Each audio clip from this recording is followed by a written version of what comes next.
Hello students, welcome to my channel. तो अब हम शुरू करेंगे आगे का जो थोड़ा मिसलेनियस कंसेप्ट्स बचे थे, थोड़े से मैंने जो इंपॉर्टेंट चीज़ें लिखी हुई हैं वो मैं अच्छे से आपको पढ़ा देता हूँ। तो चलिए शुरू करते हैं। एक तो ये हिल रहा है। एवीआर प्रोटीन क्या होते हैं? एवीआर प्रोटीन जो होते हैं वो इफेक्टर मॉलिक्यूल सिक्रीट करते हैं थ्रू टाइप 3 सिक्रीशन सिस्टम। एक प्रकार का सिक्रीशन सिस्टम है टाइप 3 एवीआर प्रोटीन। बेसिकली ये स्ट्रेस फिजियोलॉजी की बातें हैं, स्ट्रेस फिजियोलॉजी का कंसेप्ट है ये। तो उसमें ये इफेक्टर मॉलिक्यूल्स जो हैं वो सिक्रीट करते हैं एवीआर प्रोटीन्स। क्या है, कैसे सिक्रीट करते हैं? टाइप 3 सिक्रीशन सिस्टम एक है ना, टाइप 3 सिक्रीशन सिस्टम है। T3SSP इसको बोल सकते हैं, शॉर्ट फॉर्म है T3SS, मतलब type 3 secretion system. Hypersensitive response and pathogenicity cluster protein are involved in secretion. हाँ, इसमें क्या क्या निकलता है, मतलब एवियर प्रोटीन क्या निकालने में, मतलब क्या, जैसे कभी कोई बीमारी होगी तो हाइपर सेंसिटिव रिस्पॉन्स उसके प्रति, जो बैक्टीरिया वगैरह है ना, स्ट्रेस फिजियोलॉजी पढ़ रहे हैं ना हम, बेसिकली उसका कंसेप्ट है ये। स्ट्रेस हो गया उसको तो वो रिस्पॉन्स भी तो करेगा।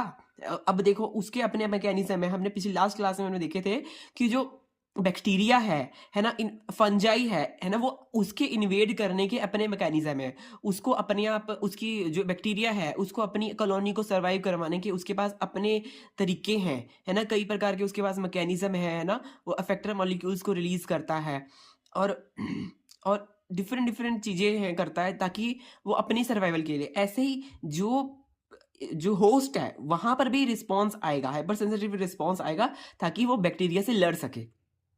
इसलिए एवियर प्रोटीन है वो हाइपर सेंसिटिव रिस्पॉन्स को निकालने में, सिक्रीट करने में, hyper sensitive response in effector molecules के द्वारा आ रहा है और वो secretion system type 3 secretion system को फॉलो कर रहे हैं। तो ऐसे ये पूरा वर्क होता है। Pathogenicity cluster protein are involved in, हाँ, पैथोजेन क्लस्टर प्रोटीन, ये इसमें HRP इसको बोलते हैं, hyper sensitive pathogenicity cluster protein. तो ये यहाँ पर इन्वॉल्व है सिक्रीशन सिस्टम के लिए, जो एवियर प्रोटीन्स कर रहे हैं। तो एवियर प्रोटीन का रोल कहाँ है? स्ट्रेस फिजियोलॉजी में है, इफेक्टर मॉलिक्यूल को रिलीज करवाने में। ऐसे याद रखना है आपको इसको, जैसे स्टेटमेंट वगैरह है ना, उसमें ये क्वेश्चन आने की संभावना रहती है।